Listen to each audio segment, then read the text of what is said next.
Indian secular front जात धर्म वर्ण निर्विशेषे समस्त स्तरेर मानुषेर कण्ठस्वर हये आगामी दिने आबारो भांगड़ेर विधायक नौशाद सिद्दीकीके विपुल भोटे जययुक्त करे मानुषेर कथा बलार अधिकार निये विधानसभार अभ्यन्तरे पाठाबो। किन्तु शौकत मोल्ला तो চ্যালেঞ্জ করছে ভাঙড় থেকে 1 লক্ষ ভোটে তৃণমূল কংগ্রেস থেকে জেতাবে, আপনাদের কি পাল্টা থাকছে?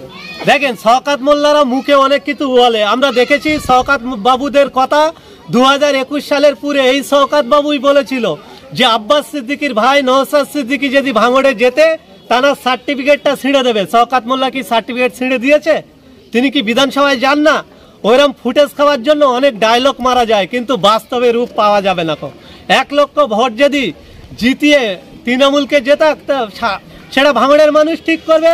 শওকত বাবু বলল যে 5 লক্ষ ভোটে জিতে যাব আর সেটা বাস্তবে রূপ পাওয়া যাবে, এটা আমি বিশ্বাসী না। আমরা দলতন্ত্রের ওপর বিশ্বাস করি না, আমরা গণতন্ত্রের ওপর বিশ্বাস রেখে চলি। আর ভাঙড়ের জনগণ তারা ডিসাইড করবে যে কাকে জেতানো দরকার আর কাকে হারানো দরকার। মানুষ যদি আমাদের স্বগ্রহণে গ্রহণ করে নেয় আমরা জিতবো, আর আমাদেরকে যদি প্রত্যাখ্যান করে আমরা হারবো।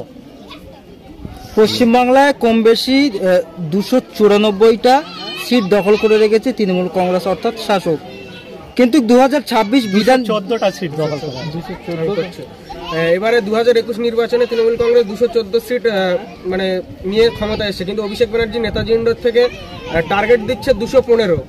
তাহলে কি ভাঙড় বিধানসভাকে বারবার অভিষেক ব্যানার্জি মমতা ব্যানার্জিরা টার্গেট করছে? বাকি 77টা বিজেপি, তা নিয়ে তো কিছু বললো না। দেখেন তৃণমূল আর বিজেপি এরা দুটোর গোড়া এক জায়গায় বিজেমূল। এরা কেবলমাত্র এই শুভেন্দু দিলীপ ঘোষরা যেমন নাগপুরের বাবুদের তেল মারার জন্য ব্যস্ত থাকে, ঠিক আমার রাজ্যে মমতা বন্দ্যোপাধ্যায় অভিষেক বন্দ্যোপাধ্যায় ছাড়া একাধিক নেতারা নাগপুরের যে আরএসএস এর সংগঠনের হেড কেন্দ্র সেই সব বাবুদের তেল মারার জন্য ব্যস্ত থাকে। এখানে স্কুল বন্ধ করে দেওয়া হচ্ছে, স্কুল দীর্ঘদিন বন্ধ রাখা হচ্ছে, এখানে মদের লাইসেন্স দেওয়া হচ্ছে, এখানে সাধারণ মানুষ খেটে খাওয়ার অধিকার পায় না। সেই রাজ্যে দিনের পর দিন ডিআর লটারি লাইসেন্স দেওয়া হচ্ছে, ডিআর লটারি বিভিন্ন জায়গায় ছড়িয়ে দেওয়া হচ্ছে।